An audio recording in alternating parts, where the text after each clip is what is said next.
Assalamualaikum warahmatullahi wabarakatuh.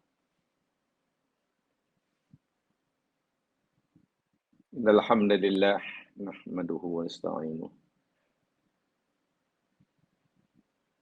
wa natubu ilaihi wa nastaghfiruh. Wa na'udzu billahi min syururi anfusina wa min sayyiati a'malina. May yahdihillahu fala mudilla lahu wa may yudlil fala hadiya lahu. Asyhadu an la ilaha illallah wahdahu la syarika lah wa asyhadu anna Muhammadan abduhu wa rasuluh. Allahumma salli ala Muhammad wa ala ali Muhammad.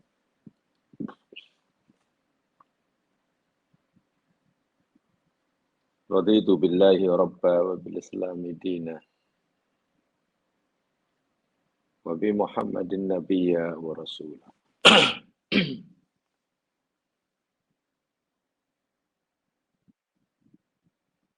Bismillahilladzi la yadurru ma ismihi syai'un fil ardi wala fis sama. Wa huwas samiul alim. Bismillahilladzi la yadurru ma ismihi syai'un fil ardi wala fis sama. Wa huwas samiul alim. Bismillahilladzi la yadurru ma ismihi syai'un fil ardi wala fis sama. Wa huwas samiul alim. Rabbi shrah li sadri wa yassir li amri wahlul 'uqdatam min lisani yafqahu qawli.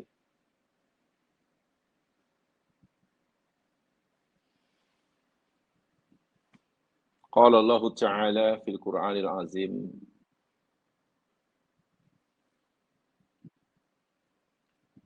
Bada a'udzu billahi minasy syaithanir rajim. Afala yanzuruna ilal ibili kaifa khuliqat.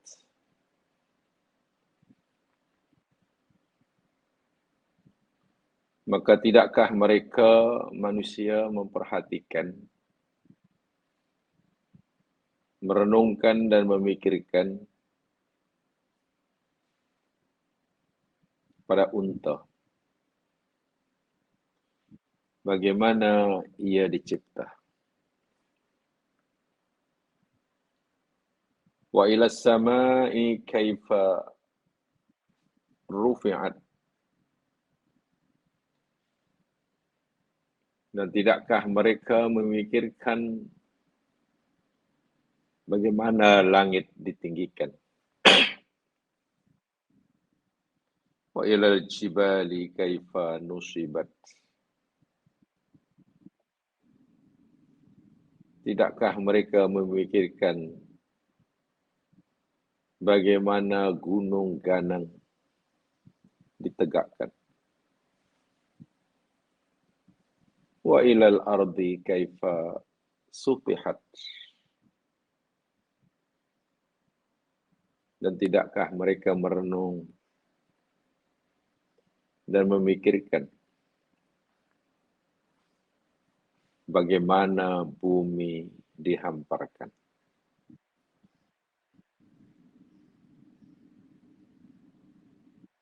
Muslimin, muslimat, para pendengar yang dirahmati Allah sekalian,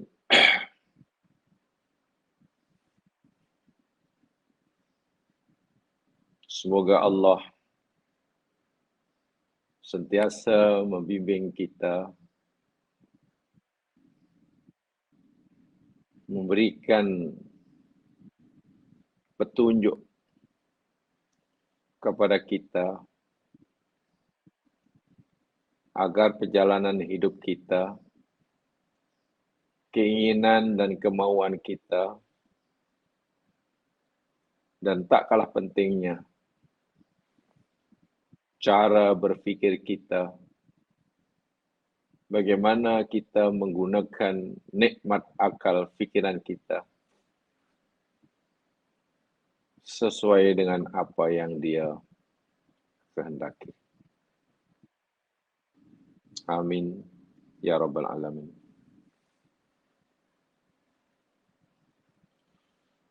Alhamdulillah,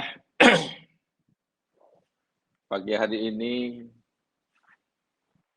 kita berpeluang lagi sekali untuk menyambung siri kajian kita yang tajuk Tafakkur Ulil Albab, dan ayat yang perlu kita renung dan kita fikirkan tentunya selepas kita meyakini akan kebenaran kandungannya, karena ia adalah firman Allah, yakni ayat yang ke-27, muka surat 29. Meneruskan uraian dan penjelasan apa yang telah kita pelajari pada siri yang lepas. Saya tidak jemu-jemu untuk selalu mengingatkan diri kita masing-masing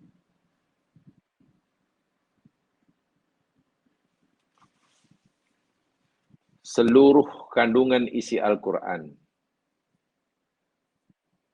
benar adanya, wajib kita meyakini tanpa ada keraguan sedikit pun bahwa semua itu adalah kebenaran mutlak,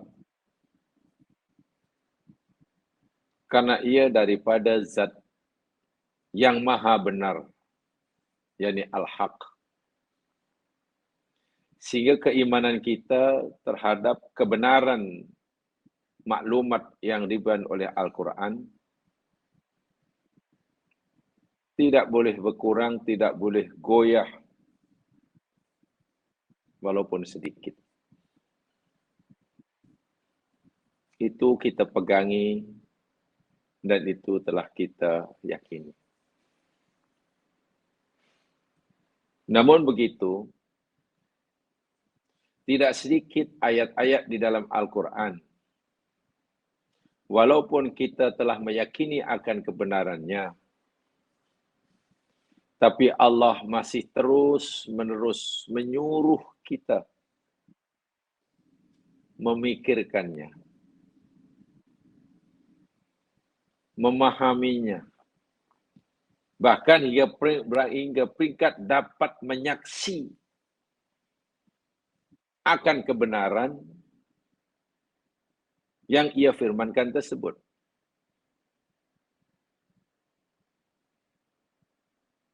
Tentulah ini ayat-ayat yang berkaitan dengan ayat-ayat kauniyah. Sebagai contoh ayat-ayat yang selama kita pelajari dan yang terakhir yakni ayat 27 muka surat 29.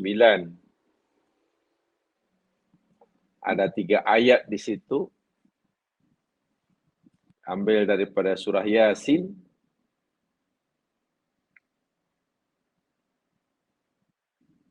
Ayat 38 kita telah berikan mukadimahnya tentang matahari. Kita percaya apa yang Allah firmankan tentang matahari dalam Yasin 38 itu benar adanya. Itu wajib hukumnya. Tetapi Allah tidak hanya menyuruh kita untuk meyakini kebenaran firman-Nya. Sebaliknya Allah lebih daripada itu menyuruh kita memikirkannya, memahaminya, sehingga kita dapat melihat istilahnya dengan mata kepala kita, menyaksi dengan sebenar penyaksian akan kebenaran firman-Nya tersebut. Dan hal itu tidak mungkin kita dapatkan kecuali dengan memikirkannya, merenungkannya, mengkajinya. Inilah yang dimaksudkan perintah tafakur itu. Karena ia berkaitan dengan sunnah ilahiyah. As-sunanu al-ilahiyatu. Peraturan-peraturan yang Allah telah tetapkan dalam alam semesta ini hendaklah dapat kita fahami, kita mengerti, kita saksikan. Bukan hanya untuk kita yakini kebenarannya. Tapi hendaklah kita berusaha dapat memahami, menyaksikannya. Sehingga ulama-ulama kita dahulu, sarjana-sarjana Islam kini pun telah mengambil kesimpulan bahwa al-ma'rifatu bis-sunanil ilahiyah juz'un minal ilmi bil Qur'ani wad dini. Saya ulangi. Al-ma'rifatu bis-sunanil ilahiyah juz'un minal ilmi bil Qur'ani wad dini.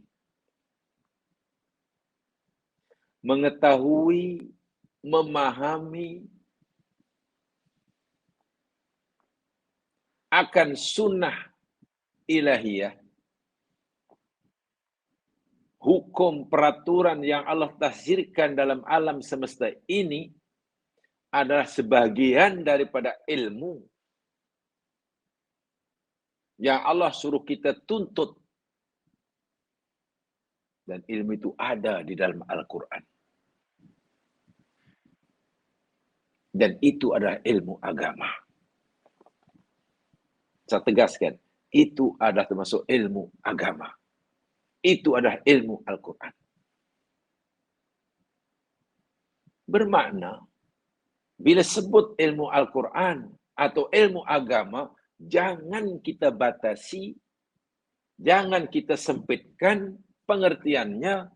Bila sebut ilmu Al-Quran, katalah ilmu tajwid, ilmu qiraah, ilmu tafsir, ilmu halal haram, ilmu surga neraka, dosa pahala, ilmu hudud, ilmu qisas. Bahwa semua itu termasuk ilmu Al-Quran, iya. Tapi apakah Al-Quran hanya mengandung ilmu-ilmu yang disebutkan tadi? Tidak. Apakah ilmu-ilmu yang disebutkan tadi termasuk ilmu agama Islam? Iya. Tapi adakah agama Islam hanya menyuruh kita untuk mempelajari ilmu-ilmu tersebut sahaja? Tidak. Itu maksudnya. Sehingga sering kali bila kita sebut ilmu Al-Quran, hanya dikaitkan ilmu yang disebutkan tadi. Sehingga bila orang kata belajar Al-Quran, memahami Al-Quran dari aspek alam ciptaan semesta umpamanya, dikajinya matahari, dikajinya bumi, dikajinya bulan, dikajinya air, dikajinya asal-usul kejadian manusia, dikajinya keajaiban kulit. Mungkin. Ada orang Islam kata, itu belajar ilmu apa itu? Takkan macam itu ilmu Al-Quran. Lebih malang lagi mungkin ada menyebutnya, itu ilmu dunia. Ya ilmu akhirat itu ilmu qiraat. Allahu Akbar. Itu ilmu dunia. Buat apa kamu belajar tentang rahasia kulit? Buat apa kamu belajar tentang, katalah, tulang ekor? Ajbud danab, kata Nabi. Koksik mungkin dalam bahasa jamaah sekalian. Itu ilmu apa? Awak bukan layak jadi dokter tulang, pakar tulang pun. Elok kamu belajar halal haramnya. Jelas dapat pahala. Suara-suara sebenarnya tidak harus kedengaran. Tidak harus didengar oleh orang mukmin dan tidak harus ada orang yang mengaku beriman berkata seperti itu. Sedangkan sarjana-sarjana Islam telah sepakat berpendapat al-ma'rifatu bisunanil ilahiyah. Mengetahui sunnah ilahiyah di alam semesta ini bahagian daripada ilmu tentang Al-Quran dan agama. Suatu seorang sarjana, ulama yang punya nama besar, yang sangat produktif dalam karang-mengarang tentang ilmu agama Islam yang syumul ini,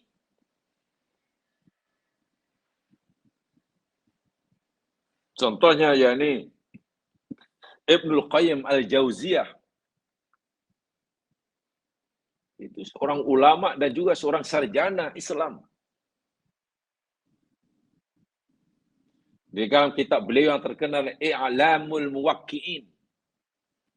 Kitab yang sudah menggerunkan, dari segi tajuk pun menggerunkan. I'lamul Muwaqqi'in. Semacam pemberitahuan. I'lamul Muwaqqi'in itu ya mungkin dalam bahasanya pemberitahuan kepada mereka orang-orang yang kerjanya membubuh tanda tangan.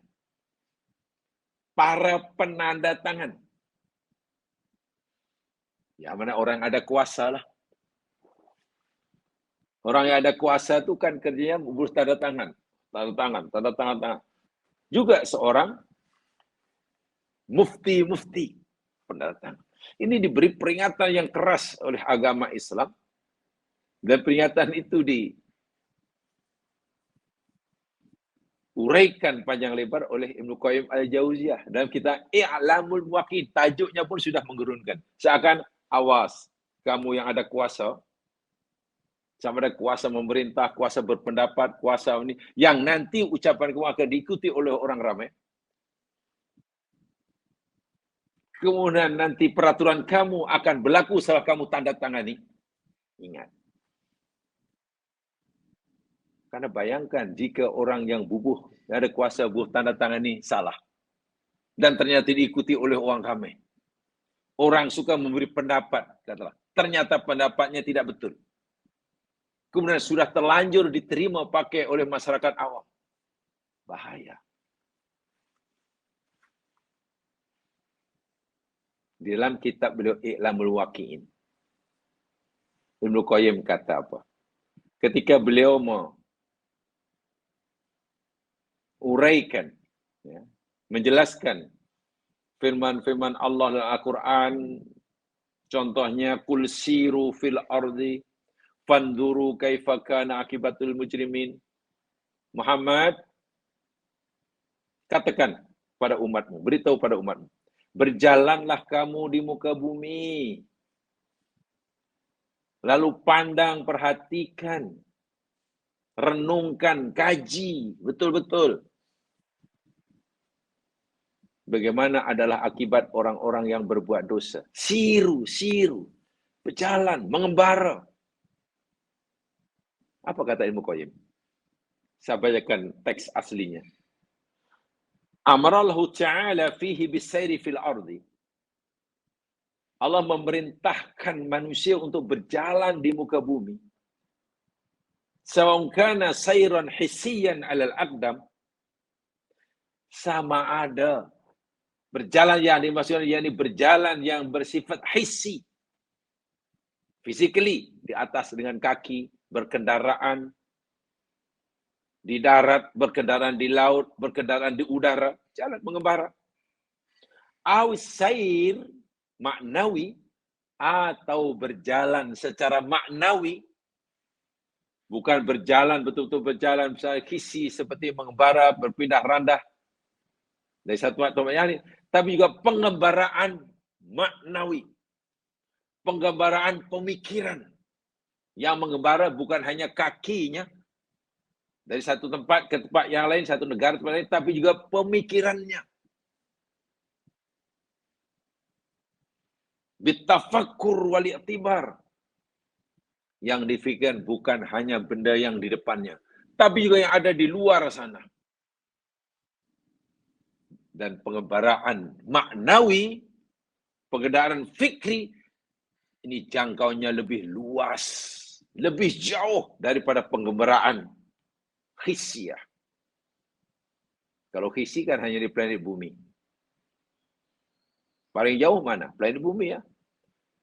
Tapi kalau yang maknawi, yang fikri, penjuru alam semesta. Tujuannya apa? Ya, atibar. Quran kata, fanduru kaifa kana akibatul mujrimin. Sifa innahu yadullu ala al-i'tibar wal hadar ay illa fil muqaddimin mahala bi aula. Manfaat yang akan mereka perolehi dengan penggembaraan ini sama ada penggembaraan hissiyah atau penggembaraan maknawiyah sangat besar.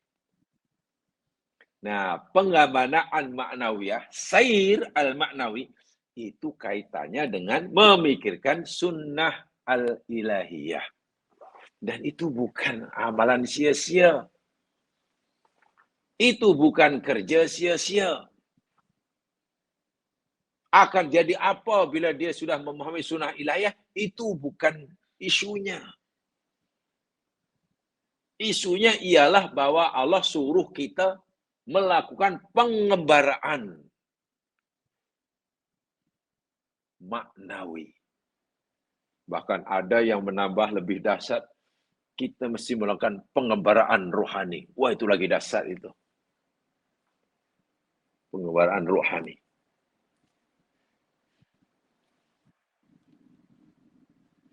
Orang yang telah mencapai rohani itu sudah luar biasa. Abu Dhar pernah kata, ya Rasul, macam mana ni iman aku ni? Bila aku berada di majlismu ya Rasul, dan engkau cerita surga, neraka, hisab dan lain sebagainya, seakan-akan aku nampak surga itu. Aku nampak neraka itu. Nampak jelas dalam pandangan batinku, jiwaku, hatiku. Bagaimana hisab. Sehingga timbul rasa gerun dan takut menggigil seluruh tubuh badan. Tapi bila aku balik jumpa keluarga, hilang rasa itu macam mana ya Rasul. Sahabat lain demikian juga. Abu Bakar merasakan itu. Takut itu adalah iman yang pura-pura. Nabi kata, ya memang begitulah Abu Bakar. Iman yang seperti itu saatan-saatan. Ya, sekejap-sekejap saja. Kalau kamu terus-menerus mendapatkan kemuncak keimanan, pengembaraan rohanimu sudah sampai kemuncaknya sehingga kamu tak ingat lain kecuali surga neraka 24 jam. Nanti malaikat akan datang bersalaman dengan kamu. Bahasa mudahnya, kamu bukan lagi manusia tapi sudah menjadi malaikat. Dan Islam tidaklah membebankan kita seperti itu. Cukup saatan-saatan. Pengharapan rohani hingga betul-betul nampak surga. Macam mana tuh? Yang kalau dalam bahasa ihsannya, sembahlah Allah seakan-akan melihatnya. Macam mana tuh? Kalau tidak, yakinlah Allah melihat. Itu sudah pengurusan rohani. Jelas ya? Jadi bukan kerja sia-sia, bukan ilmu dunia. Ini ilmu Al-Quran. Memikirkan penciptaan bumi langit dan isinya. Kerana apa? Ya mas sekalian, sunnah ilahiyah, peraturan yang Allah telah terapkan, Allah perlakukan terhadap alam ciptaannya ini, erat sekali hubungannya dengan rububiyahnya. Allah itu kan Rabb kita. Erat sekali dengan rububiyah Allah. Jadi memahami sunatullah terhadap alam ciptaan Allah, itu sebenarnya kita sedang memahami, mempelajari, sekaligus merasakan akan sifat rububiyah Allah. Bukan hanya meyakini, tapi dapat memahami dan merasakan. Bisa ya? Bukan sekadar mengimani, tapi mengimani, meyakini yang disertai dengan dapat memahami, merasakan, bahkan mungkin nampak. Karena nampak, terpampang di hadapannya, dia kata subhanallah. Subhanallah.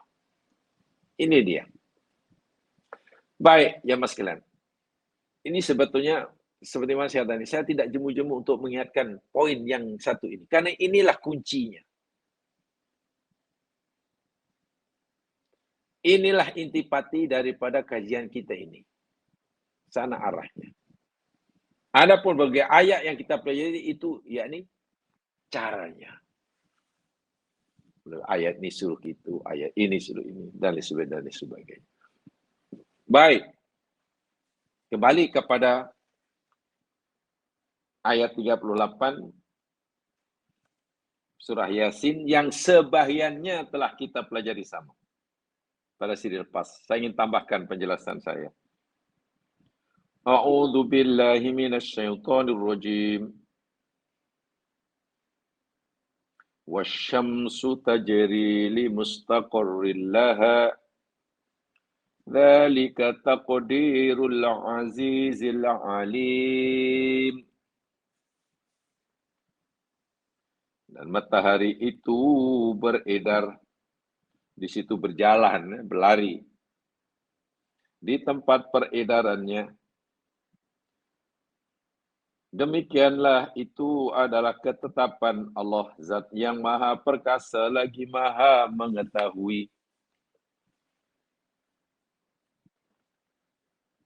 Apa yang sebagian sedikit maklumat yang telah kita pelajari sama pada sila lepas, yakni tentang kelajuan matahari beredar. Tajri di situ fi'il mudhari.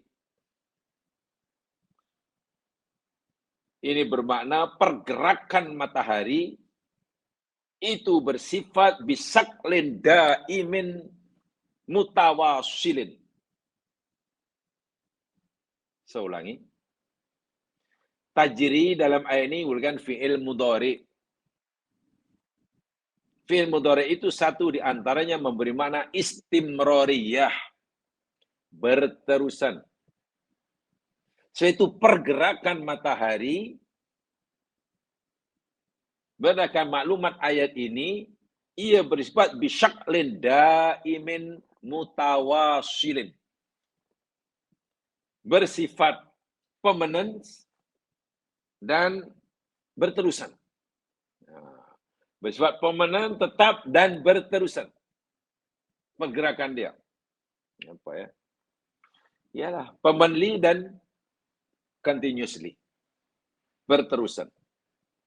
Tidak berhenti walaupun sesaat.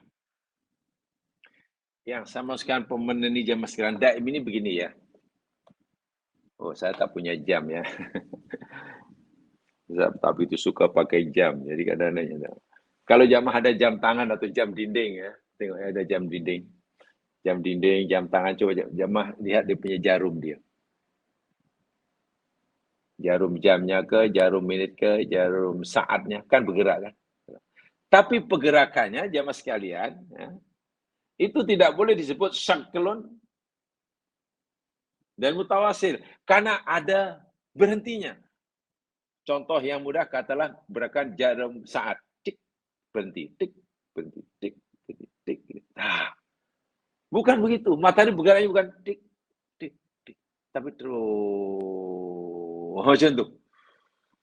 Oh, terusan. Tidak ada berhenti pun sesaat. Kalau jarum jam, walaupun terus berpusing, tapi berhenti. Matahari tidak begitu. Itu satu, tajri. Dan ini terbukti. Yang keduanya, itu baru saya katakan, kenapa Allah gunakan kalimat tajri untuk matahari? Kenapa tidak menggunakan daro, ya duru, dauron, tapi gunakan jirian? Atau saro, ya siru, berjalan? Kenapa dia gunakan tajri? Ini yang menarik dan ini luar biasa. Maklumat saintifik yang luar biasa. Saya bacakan penjelasannya. Wa kashafatid dirasatul falakiyah al-hadithah. Dan penemuan sekaligus pendedahan hasil kajian ilmu falak, ilmu tentang astronomi terkini, ana syamsa ghairu thabitah fi madariyah. Bahwasanya matahari itu tidak tetap kekal diam di tempatnya. Tidak. Haula marhazil masjurah. Di siling galaksi yang tidak dikelilingi. Tidak. Haitsu annaha tataharrak. Tetapi matahari terus-menerus bergerak, tidak ada berhenti walaupun sesaat. Tadi saudara kan syaklud daim mutawasil. Nah ini dia. Kenapa gunakan tajri? Bisyaklin muta'arrijin. Wa bisyaklin adakku jiryan. Pergerakannya bukan melalui garisan yang lurus, mendatar, tidak. Tapi kalaulah kita boleh bayangkan dan kita boleh nampak, katakanlah, laluan yang dilalui oleh matahari dalam berorbit, mengarungi orbitnya. Laluannya bukan lurus. Matahari pegangnya bukan lurus, mendatar, tidak. Tapi bisyaklin muta'arrij. Laju itu sudah tahulah, ya. Kelajuannya kita Allahu Akbar. Apa tuh makna? Syaklun. Muta'arrij. Bukan mendatar macam itu, tapi naik turun. Muta'arrij. Berlekuk-lekuk. Berlekuk-lekuk. Ghairu mustaqimah. Tidak lurus. Tidak lurus. Jadi, nah, jamaah sekalian, boleh dikatakan Jiryanus Syamsi, peredaran matahari yang Allah gunakan kalimat tajri, bukan taduru, bukan berpusing, bukan saro yasir. Majra syamsi yusabbihu majron nahri. Peredaran pergerakan matahari pada orbitnya itu menyerupai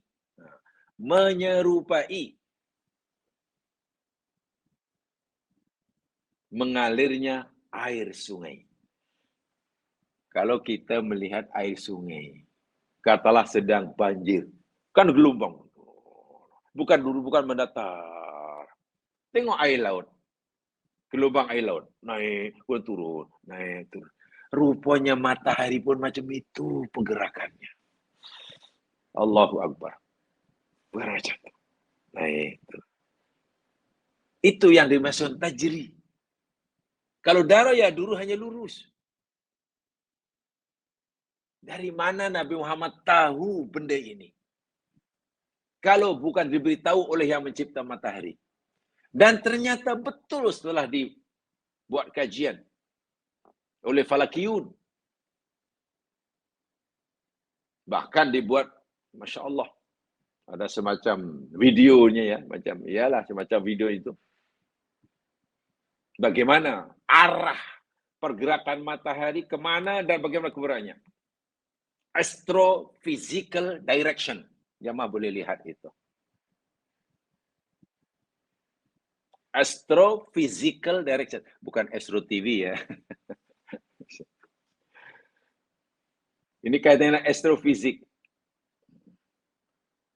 Tempoh hari saya katakan bahawa ilmu tentang alam semesta ini yang ibu dia ada 3 saja. Astronomi,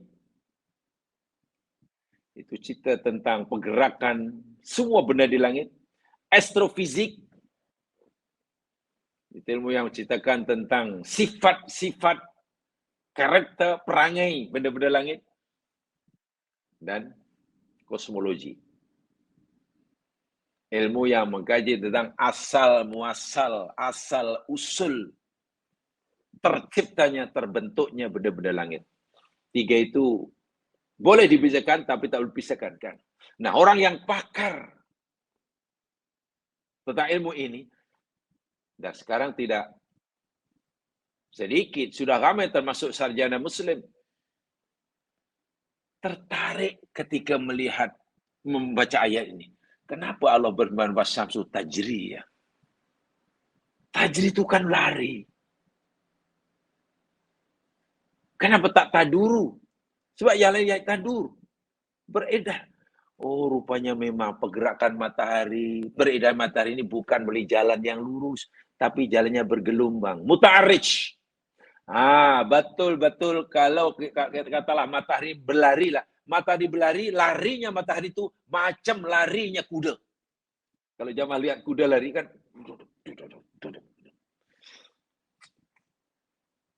itu bagi kita, ya Allah, ya Tuhanku. Subhanallah. Benda yang jauh di luar sana, yang kita terlalu kerdil melihatnya.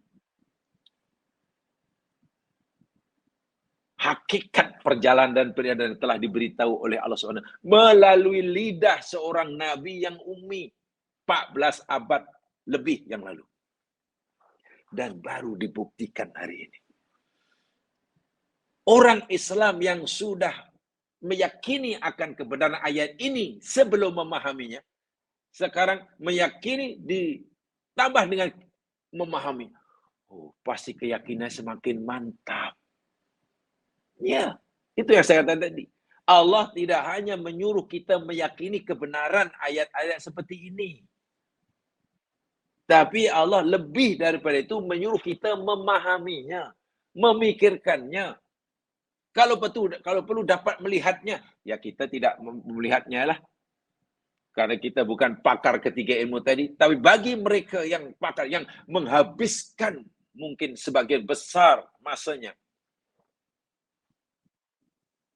di bilik-bilik makmal, di laboratorium terkenal, yang teman akrabnya bukan handphone, tapi teman karibnya sudah teleskop raksasa meneropong alam semesta, dapat melihat. Dan bayangkan jika yang dapat menyaksi pergerakan matahari sebagaimana yang Quran cerita 14 abad yang tanpa getar ke hati. Ya, pasti akan kata, ma khalaqta hadza batilan subhanak. Subhanallah. Subhanallah.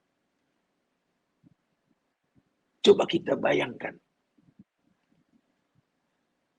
Jika orang yang menyaksi dengan mata kepala, walaupun menggunakan peralatan-peralatan canggih, teleskop terdahsyat, terbesar di dunia, boleh mengcover semua benda langit. Dan tentu tidak sekali dua melakukannya, sehari dua melakukannya. Masa yang lama sehingga dapat menyimpulkan, oh macam itu ya. Kalaulah dibuat garisan, Laluan mata ini rupanya tidak datar, bergelombang, naik turun. Macamlah bah, naik turun. Macam kuda. Patut Allah gunakan kalimat tajri untuk matahari. Paham ya? Ya, kita hanya mampu membayangkan karena kita tidak punya peluang. Katakanlah kita, lebih banyak umur kita, masa kita duduk di lab, di laboratorium, atau mungkin di berdebat. Teman karib kita katakanlah bukan handphone lagi, tapi teman setia kita lebih banyak dengan teleskop yang sangat besar di dunia ini. Dan kita arahkan ke sana. Takkan geleng-geleng kepala. Itu ada tuh. Tentang astrophysical direction. Kemana ia menuju? Mereka mengatakan, ada. Matahari rupanya sedang bergerak dan sedang menuju kepada destinasi terakhir. Walaupun mereka belum mengetahui mana destinasi terakhir yang dituju oleh matahari. Karena pergerakan matahari bukan pergerakan yang berpusing balik asal. Katalah daripada A terus balik pada A, pergi itu. Tak. Dia mengembara di alam semesta ini. Dan pergerakan semakin jauh daripada tempat asal. Sehingga mereka berkesimpulan, matahari, termasuk benda yang lain, sedang bergerak, sedang tajri, menuju destinasinya yang terakhir yang telah ditetapkan oleh penciptanya. Destinasi terakhir yang telah ditetapkan baginya itu dalam bahasa Yasin disebut mustaqarrun. Allahu Akbar. Sekarang matahari belum mencapai mustaqornya, sebab itu masih terus melakukan tugasannya. Ibnu Katsir, seorang mufasir, tokoh tafsir, beliau memberitahu kita bahwa kalimat mustaqorrun dalam ayat ini, mustaqor, li mustaqorrillaha, itu maknanya ada dua. Merujuk pada dua makna. Pertama, mustaqorrun makaniyan. Ulangi. Yang pertama, mustaqorrun makaniyan. Tempat persinggahan terakhir yang telah ditetapkan. Bila sudah sampai situ, berhenti ya. Pencin daripada tajri. Yang kedua, mustaqorrun zamaniyan. Mustaqorrun zamaniyan. Masa terakhir yang telah ditetapkan. Artinya, kalau sekarang matahari masih terus tajri, ya, karena matahari belum sampai kepada masa terakhir untuk dia berhenti. Tapi masa terakhir untuk dia berhenti sudah ditetapkan. Bila, tak ada siapa yang tahu. Para pakar tiga ilmu tadi pun tak tahu. Tapi mereka yakin. Bila sekarang masih tajri, maknanya matahari belum mencapai tempat terakhir, stesen terakhir untuk berhenti. Belum sampai mustaqor makaninya. Di mana mustaqor makaninya? Tidak ada. Tapi yakin ada. Di mana makan mustaqornya? Tidak tahu. Bukan tidak tahu. Tapi ada. Bayangkan. Kalau orang yang mungkin tidak meyakini Al-Quran, mungkin tidak yakin Quran itu firman Allah, itu pun meyakini bahawa matahari itu ada tempoh masanya yang ditetapkan untuk rehat, untuk berhenti, tidak lagi mengembara. Dan ada tempat terakhir untuk dia parking, untuk dia park dirinya, parkir dirinya. Walaupun tidak tahu di mana, tapi yakin. Quran memberitahu apa nama tempat matahari akan berhenti dan tak akan lagi tajri. Apa nama waktu masa matahari berhenti tajri dan tidak lagi tajri. Quran kata itulah mustaqarrun. Masya Allah. Dan apa kesan daripada pendapat tadi? Ialah kalau sudah matahari sudah berada di mustaqor yang Allah tetapkan. Ima mustaqor zamani atau mustaqor makani. Apa yang berlaku? Mereka kata, ya habis. Tamat riwayatnya.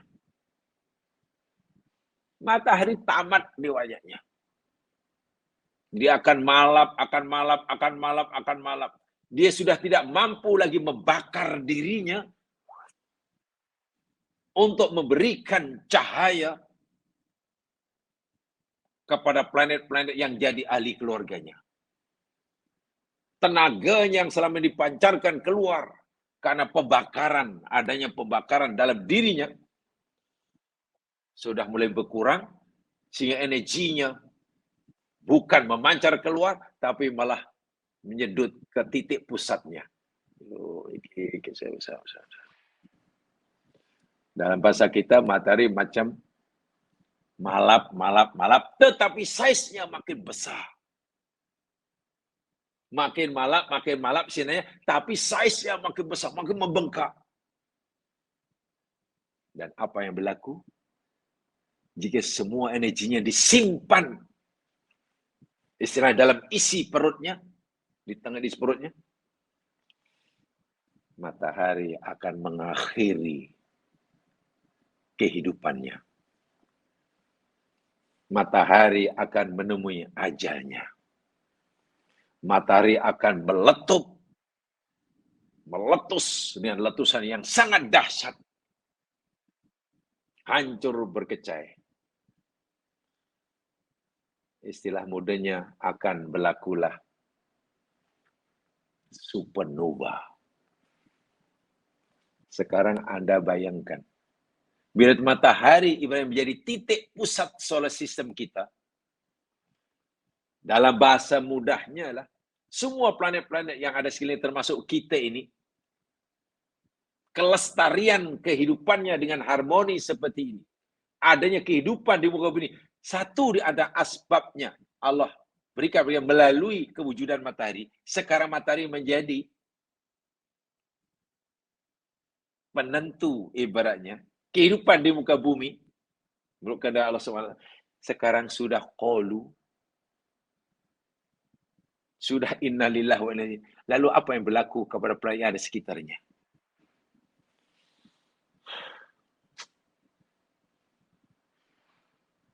Bila Quran cerita bila bintang sudah jatuh berguguran, langit sudah pecah, meletus maknanya. Bahkan antara satu bintang dan bintang sudah saling berlanggar. Yaitu satu yang pasti. Ia bukan sekadar diyakini oleh orang Islam sejak dahulu kala, tapi ia juga dipercayai oleh non-Muslim sekalipun. Suatu saat pasti akan berlaku. Walaupun mungkin mereka tidak meyakini Al-Quran. Ya, bumi hancurlah, alam semesta hancurlah. Pertanyaannya, jika sekarang matahari masih menjalankan tugasnya sebagaimana yang Allah telah tetapkan, kelajuannya sudah diatur, jaraknya diatur, panasnya sudah ditentukan, penggunaan sudah diatur, menuju berapa lama nanti yang masa yang telah dilalui sudah berapa lama, masa yang akan dilalui sudah berapa lama, jarak yang ditempuh sudah berapa jauh, yang begitu berapa jauh, sudah ditetapkan. Tidak lebih, tidak kurang. Tidak terlalu laju, tidak terlalu lambat. Apakah matahari punya keinginan untuk mengatur dirinya seperti itu? Tidak sama sekali. Kalau matahari tidak punya keinginan untuk mengawal dirinya, lalu siapa yang menentukan semuanya?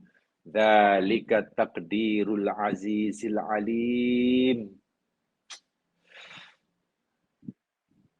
Zalika itulah takdir, ketetapan, ketentuan.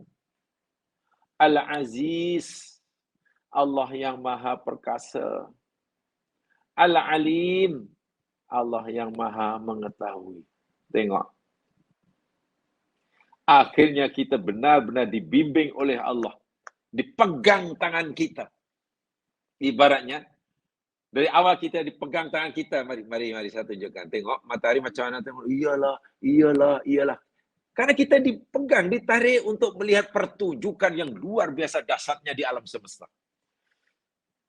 Tangan kita dipegang, mata kita diarahkan sana. Tengok, kamu nampak tak? Nampak. Setelah kita melihat keharmonian, ketelitian, kedahsyatan ciptaan-ciptaan Tuhan yang ada di luar sana, mungkin timbul pertanyaan, tapi semua itu tidak punya kehendak. Semua itu dia tidak punya irodah, tidak punya kemauan.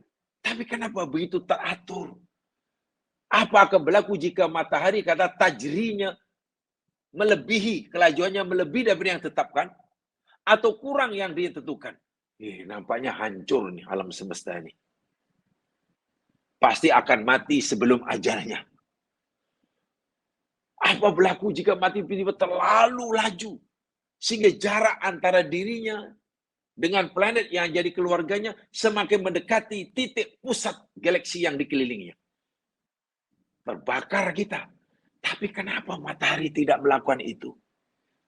Siapa yang memandunya?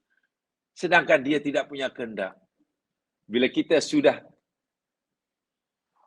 berhadapan dengan kebuntuan mencari jawaban seperti itu, akal sudah tidak mampu lagi menemukan jawabannya, tiba-tiba ada suara ibaratnya membisikkan dalam hati kita. Kita terpegun, dia meremang. Ada sesuatu yang kita belum paham, tapi tak tahu apa jawabannya. Tiba-tiba ada suara dalam membisikkan dalam hati kita. Dzalika takdirul azizil alim. Itulah ketetapan zat yang maha mengetahui, maha perkasa. Dengan keperkasaannya boleh mengatur alam sedemikian dahsyatnya. Dengan ilmunya yang maha meliputi segala-galanya, tidak ada sesuatu pun yang tidak semestinya berlaku, tapi berlaku, atau tidak sesuatu pun yang sebenarnya tidak berlaku, tapi berlaku. Ya, akhirnya sujudnya, kagumnya bukan dengan mataharinya, kagumnya kepada kuasa yang di luarnya itu. Al-Aziz Al-Alim itu. Akhirnya manusia pasti akan mengakui kewujudan kuasa di luar alam semesta yang maha dahsyat. Hatta bagi mereka yang asalnya memuja, menyembah matahari pun suatu saat akan, iya, memang mengagumkan matahari ini. Patut selama ini aku sembah dia. Tapi setelah aku renungkan, bagaimana ia begitu hebat dan dahsyat. Dan bagaimana suatu saat dia akan menemui ajalnya. Mungkinkah Tuhan akan menemui ajalnya? Pasti ada yang mengaturnya. Penyembah matahari pun akhirnya kalau dia memikirkan hal ini, akan meninggalkan matahari sebagai Tuhannya. Dia akan kata, selamat tinggal matahari. Aku tidak akan lagi menyembahmu. Karena aku sudah menemukan Tuhan yang sebenar yang aku sembah. Yakni yang mengaturmu, mentadbirmu. Dia adalah Al-Aziz. Dia adalah Al-Alim. Sangat mengagumkan ya Mas sekalian. Itu untuk matahari kita.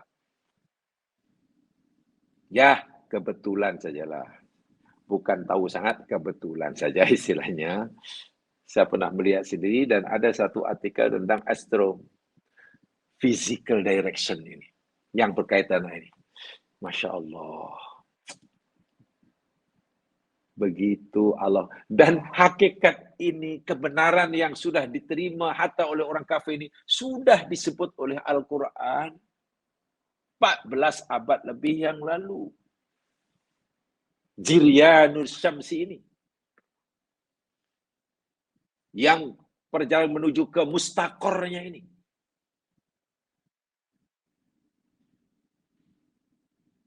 Dalam ilmu, cabang ilmu astrophysical direction. Maknanya semua benda langit ini sedang bergerak sifatnya dan semua menuju ke tempat di sini terakhirnya. Masing-masing telah ditetapkan. Dan ayat ini cerita tentang matahari. Maklumlah, matahari dianggap sebagai satu, ya, center bagi kehidupan kita di planet bumi. Kan itu center dia, itu kan bintang satu-satunya di susunan solar system kita. Dan dahsyatnya semua itu, pergerakan mereka ini bukan pergerakan yang biasa, tapi pergerakan yang sangat-sangat dahsyat. Kelajuan yang di luar akal kita membayangkannya. 828.000 km sejam jam sekarang. Itu bukan kelajuan yang gimana kita tidak membayangkannya ya. Ada benda sebesar itu bergerak dengan kelajuan, kalau kita ukur dengan ukuran kita lah, 828.000 kilometer satu jamnya.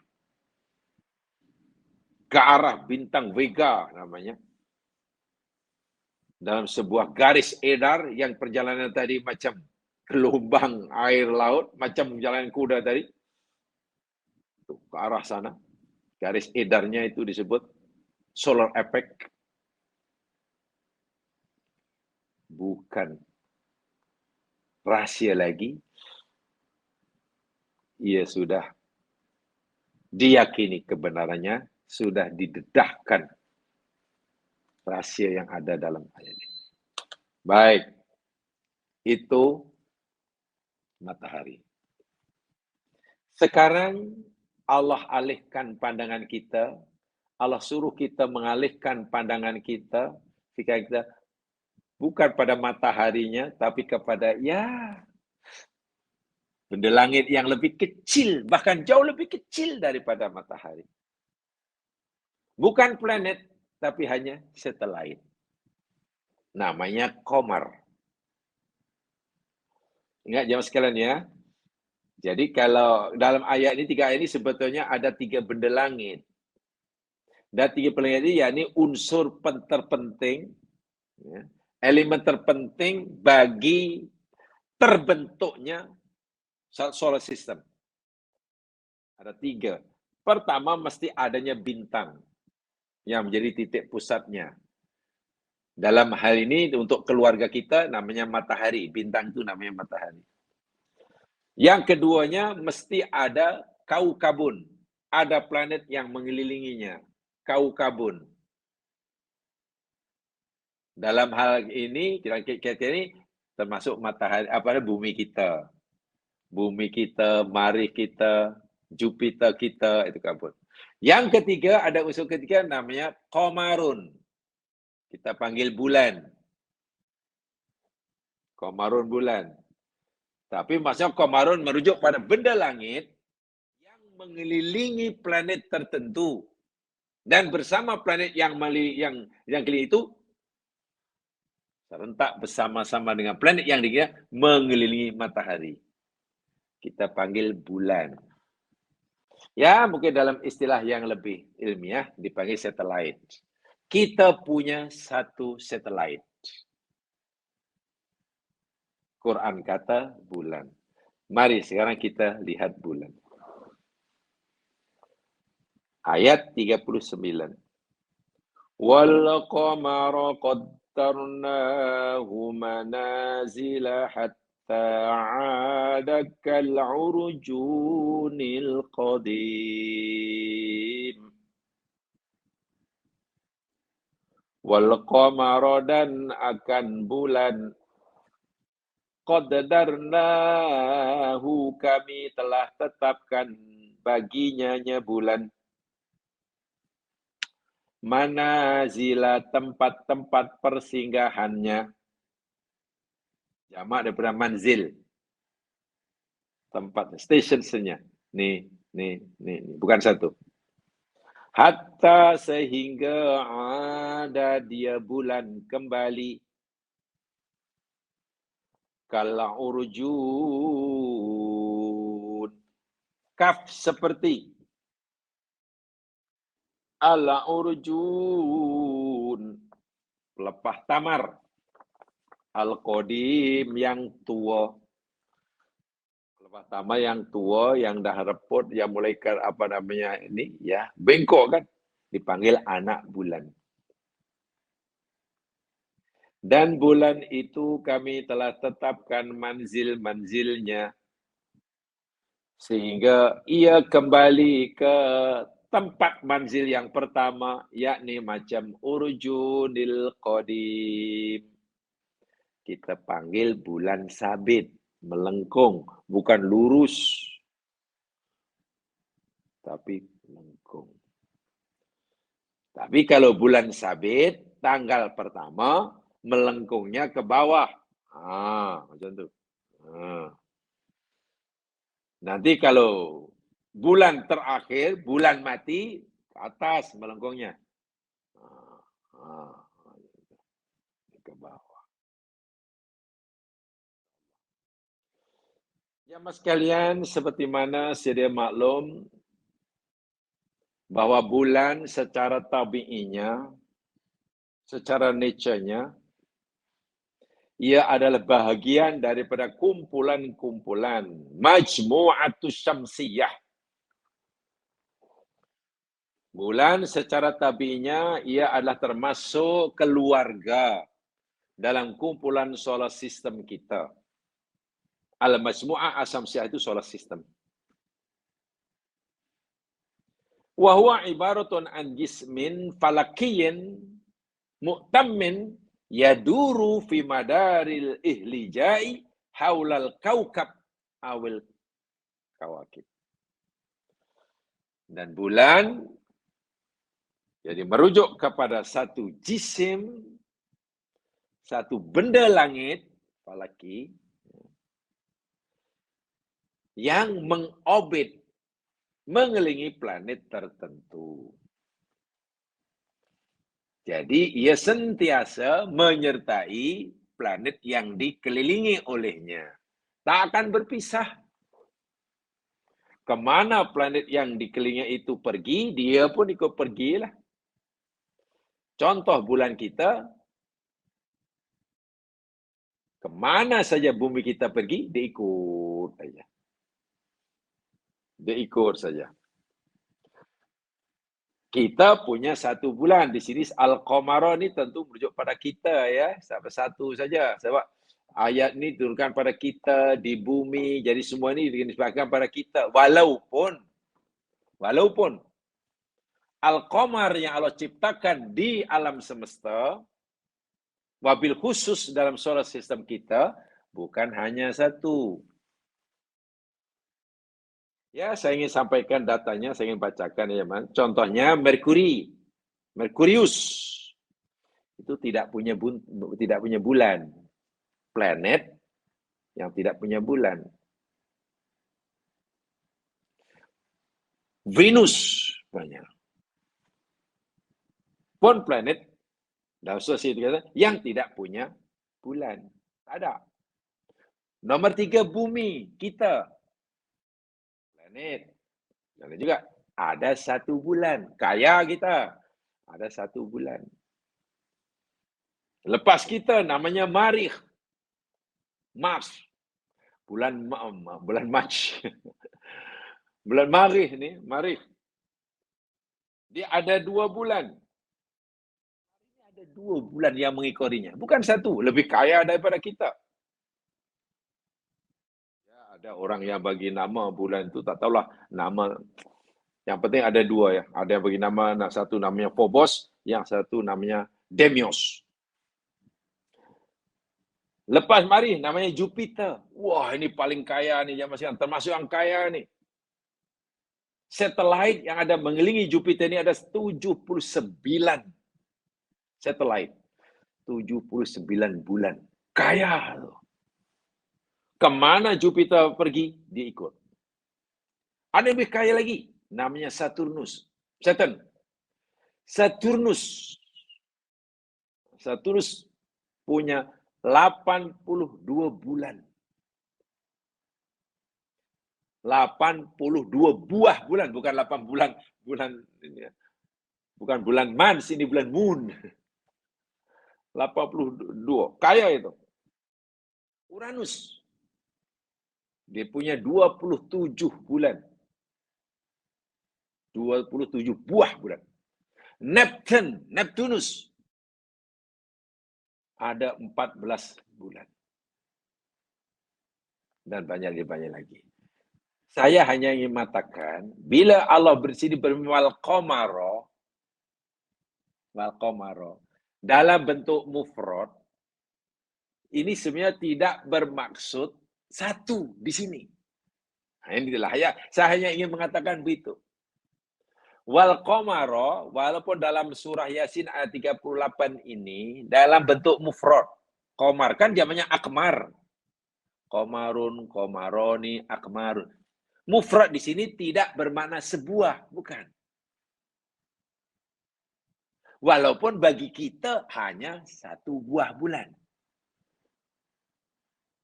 Tapi wal qamar ini merujuk pada semua benda yang layak dipanggil bulan. Bukan merujuk pada satu.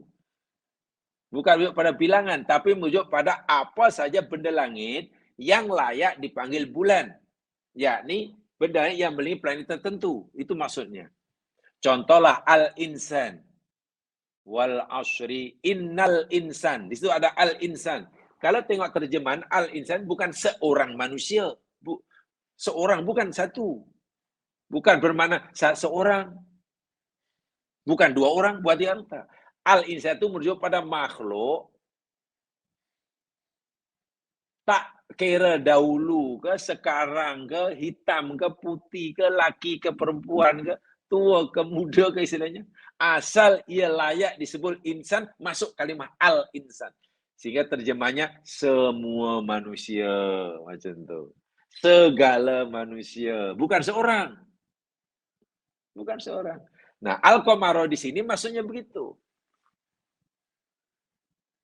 Sehingga bila hari ini para pakar telah menemukan bahwa bulan-bulan yang ada di alam semesta, khasnya di dalam solar system kita, bukan hanya satu. Sebab kita yang di bumi mengenal satu aja. Kita yang tidak pandai ya hanya mengenal bulan satu aja, sebuah bagi kita. Bagi kita. Tapi Quran 15 abad yang lalu, lebih kurangnya lah, telah memberitahu kita maklumat kauniah yang sangat tepat. Seakan-akan lah. Quran berkata, ayat ni berkata apa kita? Wahai manusia di bumi, orang mukmin khasnya, kalau kamu kira, kamu yakini bulan itu hanya satu lah merupakan kamu, itu tak betul. Bulan bukan satu. Ayat 39 kata, bulan tu banyak. Jangan hanya karena kamu hanya dapat melihat satu sebuah bulan, lalu kamu kata bulan hanya satu. Tak. Bulan itu banyak, lebih daripada satu. Bahawa bumi kamu punya satu bulan, itu betul. Punya sebuah bulan, betul. Tapi yang lain. Mari, Jupiter, Saturnus, Uranus, Neptunus. Itu Allah sebut wal qamara. Menarik tak menarik ayat ini? Bagi yang belajar bahasa Arab, saya kata sekali. Al-qamara isim mufrad, betul. Biasanya isim mufrad diartikan merujuk pada satu kan. Qalamun, sebuah pen. Waladun, seorang budak. Waladani, dua orang. Auladun, budak-budak, kanak-kanak. Rojulun, seorang lelaki. Rojulani, dua orang. rijalun. Wah, man. Kan begitu kan biasanya kita menerjemahkan. Tapi bila kalimat mufrad ditambah dengan alif lam, ar-rajulu, al-waladu, al-insanu, al-qamaru, tidak semata-mata ia menjadikan isim nakirah menjadi ma'rifat. Bukan. Bukan semata-mata tidak memakrifatkan. Bukan. Tapi ia membawa makna umum. Mencakupi. Sehingga di sini maksudnya semua bulan, segala jenis makhluk ciptaanku yang layak dipanggil bulan, kami dah tetapkan dah. Termasuklah bulan bagi kita. Dari mana Nabi Muhammad tahu bahwa jumlah bulan itu bukan hanya satu di alam semesta? Sekarang bagaimana jika sekiranya hingga hari ini dengan kajian ilmu yang sudah sangat canggih, ternyata tidak ada duanya bulan ini di alam semesta, kecuali satu aja yang bulan bagi kita. Bagaimana ayat ini? Mungkin akan didustakan oleh orang yang mengetahuinya. Quran kamu ini bohong lah. Adakah Quran kamu kata bulannya satu? Realiti dia bukan satu. Puluhan bulan. Bahwa bulan bagi bumi hanya satu, betul. Tapi kan planet yang beli matahari bukan satu. Keluarga matahari ini, planet bukan satu. Kenapa Quran begitu? Ibaratnya, begitu berani dengan penuh yakin memberitahu kita bahwa jumlah bulan hanya sebuah. Walhari tidak banyak. Coba. Apa akan terjadi kepada Al-Quran, nasib Al-Quran, jika apa yang dikatakannya dalamnya tidak sama dengan apa realiti yang ada di luar sana? Nah, kerana Quran ini firman Allah, dan yang di luar itu ciptaan Allah, maka tidak mungkin apa yang Allah firmankan bercanggah dengan apa yang Allah ciptakan. Paham tak di situ tuh? Jadi mesti sama, mesti serasi, mesti bertemu kebenaran apa yang difirmankan dengan kebenaran realiti pada alam yang diciptakannya. Inilah Al-Quran. Sehingga ayat-ayat seperti ini tafsirnya ada di luar sana. Ayat-ayat seperti ini, tafsir ayat ini, contohnya surah Yasin ini, ayat 38 di sini, tafsirnya bukan dalam Al-Quran, tafsirnya di sana. Tafsirnya yakni dengan memahami apa yang Allah sebut dalam ayat itu. Bila Allah sebut matahari, ya tafsirnya dengan memahami matahari. Bila Allah sebut wal qamara, tafsirnya memahami akan bulan. Masya Allah. Kalaulah kita mengkaji Al-Quran seperti itu, ya Mas. Saya ulangi, bukan sekadar merasa cukup dengan mengimani akan kebenarannya, tetapi ingin memahami, merasakan, menampak kebenaran firman-Nya. Iman yang berdasarkan ilmu. Itu yang akhirnya Quran berfirman ya di dalam surah Fatir, semua orang tahu ya, innama yakhsyallaha min ibadihil ulama. Allahu Akbar. Hanya saja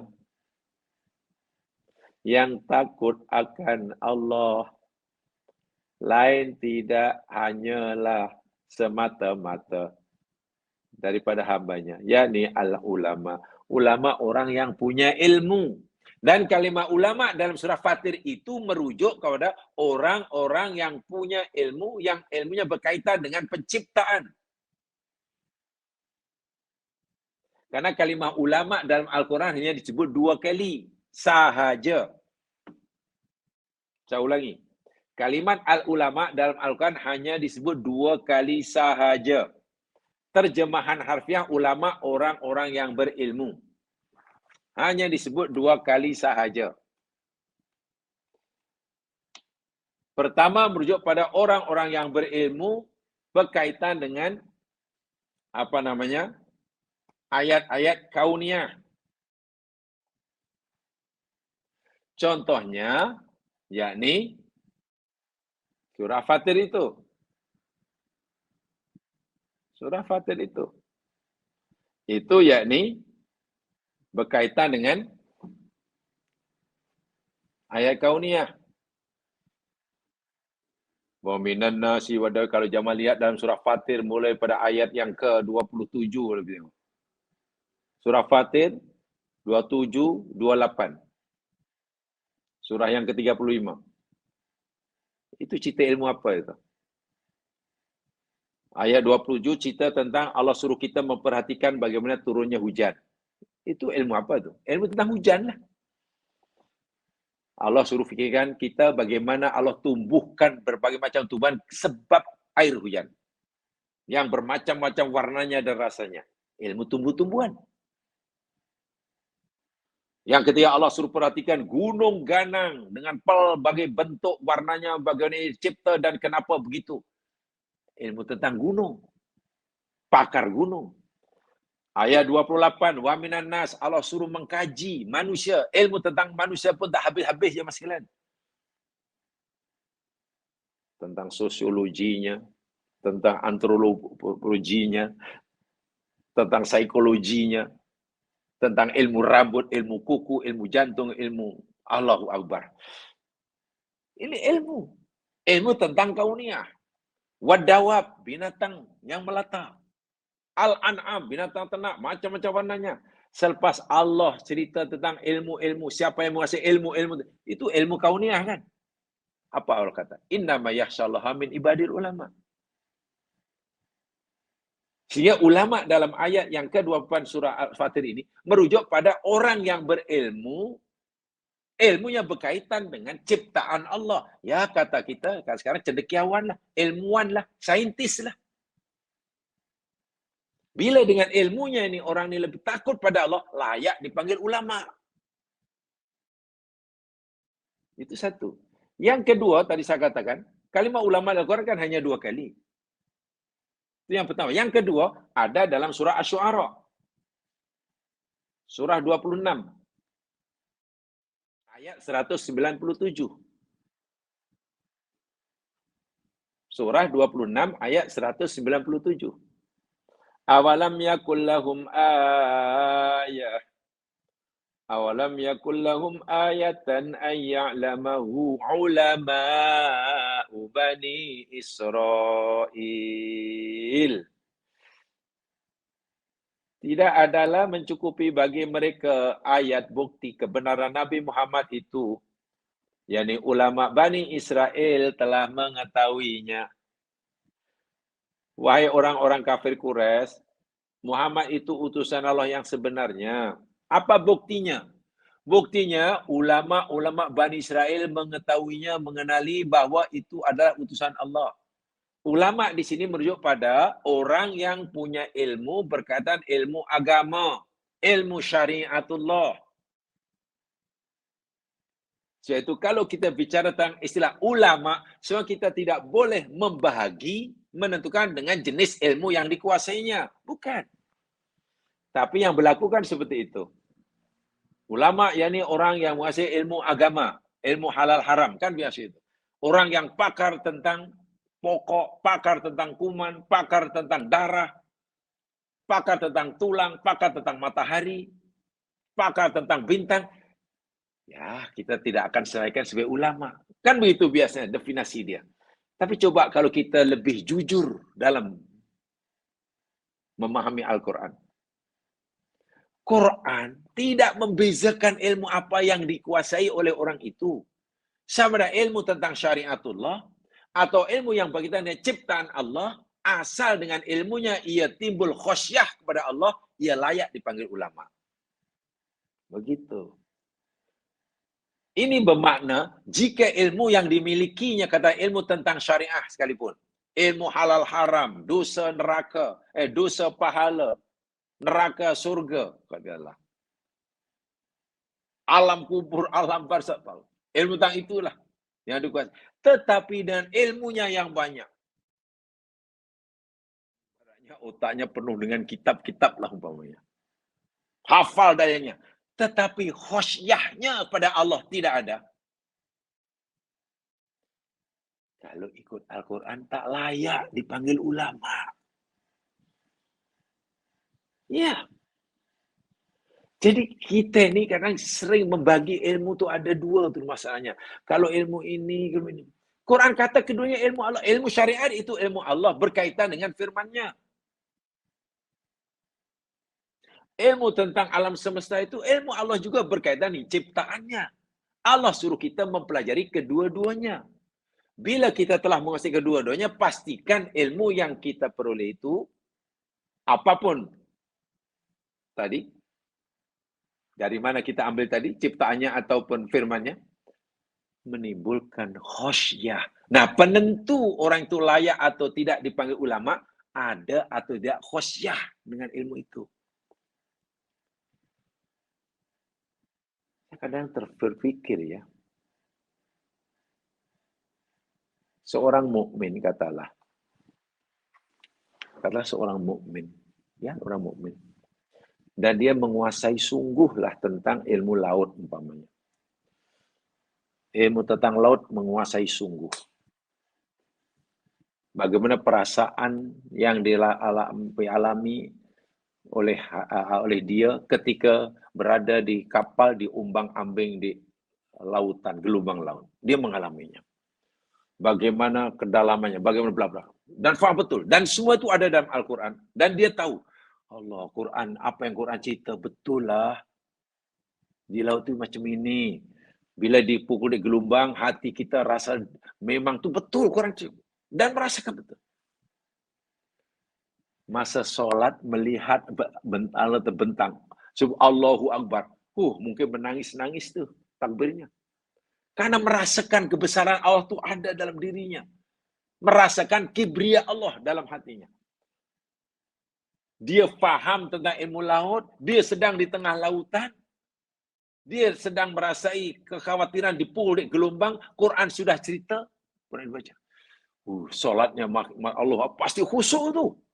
Walaupun mungkin. Kalau kita tanya saudara, tolong bagi tahu saya, dalil kewajiban puasa Ramadan tu surah apa, ayat berapa? Sorry ya, saya tak tahu.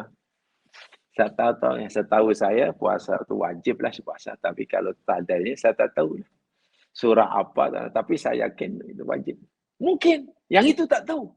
Tapi mungkin solatnya lebih khusyuk daripada kita, yang mungkin solatnya di masjid, kapetnya 3 inci tenggelam, hafal macam-macam, mungkin semasa takbir kita tak rasa apa-apa. Bahkan semasa sujud, semasa mungkin baca Allah maghfirli pun tidak merasa. Coba. Mungkin kawan kita yang nelayan di tengah lautan samudra Tajam Muslim lebih khusyuk mungkin salat. Mungkin, saya tak kata pasti ya. Mungkin. Kemungkinan itu ada. Nah, kalau begitu siapa yang sebenarnya lebih layak dipanggil ulama? Kitakah yang menguasai pelbagai dalil? Tapi semasa Allahu Akbar tak merasakan kebesaran Allah? Entah kemana hatinya. Atau dia yang sebenarnya tidak banyak menguasai dalil ayat Quran, tapi semasa sholat dapat merasakan kebesaran Allah hingga menangis-nangis. Karena betul-betul kekuasaan Allah dapat dilihat, dirasa olehnya saat sebut Allah Akbar. Jangan-jangan dia yang lebih layak dipanggil ulama. Jangan-jangan. Memang pemahaman yang agak keras seperti ini memang sulit untuk diterima. Tapi ya bolehlah diperdebatkan di dalam Al-Quran. Kalau berdasarkan Al-Quran, begitu. Nah, sebab itu tadi saya katakan. Guru saya dahulu pernah berkata begini, agak berat menerima sebenarnya statement dia waktu itu. Tapi beliau pun tidak memaksa pelajarnya menerimanya. Hanya menjadi, ya, tolong difikirkan, dia kata. Beliau menyatakan, menurut saya lah katanya, kalaulah saintis-saintis yang menguasai pelbagai cabang ilmu ini, dia kata, kalaulah saintis-saintis yang menguasai pelbagai cabang ilmu, macam-macam ilmu yang dikuasai, ilmu langit, ilmu bumi, ilmu angin, ilmu pokok, ilmu kuman, ilmu binatang, ilmu bintang, ilmu ikan, kata. Dikuasai betul kehebatannya. Dan mereka ini seorang mukmin, kata. Orang mau cakap, asyhadu alla ilaha illallah. Saya yakin. Mereka lah orang mukmin yang imannya sangat mantap, katanya. Saya yakin iman mereka jauh lebih mantap daripada iman kita. Saya yakin kemungkinan untuk khusyuk dalam sholat, mereka lebih pandai pada kita. Kalaulah mereka itu orang baca syahadah. Satu aja mereka ni yang tak ada. Sayang satu yang tak ada. Syahadah. Kalau mereka ada syahadah, jangan-jangan mereka yang Allah sebut, ulaika humul mu'minuna haqqa. Orang-orang itulah orang yang mukmin sebenarnya. Sebab bila disebut nama Allah, meremang bulu roma. Untuk meremang, karena faham. Sebut laut, faham. Sebut udara, faham. Terbayang, terbentang kuasa Allah. Ya sayangnya, mereka ini tak ada tauhid. Kalau ada iman aja, ada syahadah, mukminul haqqah tu. Karena mereka bukan sekadar ada keyakinan, kalau sudah beriman bukan ada keimanan, tapi juga sudah dapat menyaksi dengan mata kepala pertunjukan yang Allah tunjukkan tentang kebesarannya di alam semesta. Di alam semesta. Tentulah orang-orang seperti ini akan lebih. Sekalian, untuk sementara itu saja, kita akan pelajari bila ada peluang pada kesempatan yang lain. Mudah-mudahan yang sedikit itu memberikan kita semangat untuk terus mempelajari ilmu-ilmu yang seperti ini. Dan ingat, itu juga ilmu Al-Quran dan juga itu ilmu agama. Ini termasuk ilmu Quran dan ilmu agama. Ibnu Qayyim berfatwa. Ulama dahulu berfatwa. Jangan diabaikan, jangan diasingkan, jangan dianggap tidak perlu. Mudah-mudahan Allah memberi kita ke jalan itu ini. Kurang lebihnya mohon dimaafkan. Subhanakallahumma bihamdika. Asyhadu an la ilaha anta astaghfiruka wa atubu ilaik. Wa minasyaitonir rajim wal 'ashr. Innal insana fi khusr illa alladziina aamanu wa 'amilus shalihaat. Tawassaw bil haqq, tawassaw bis sabr. Assalamualaikum warahmatullahi wabarakatuh.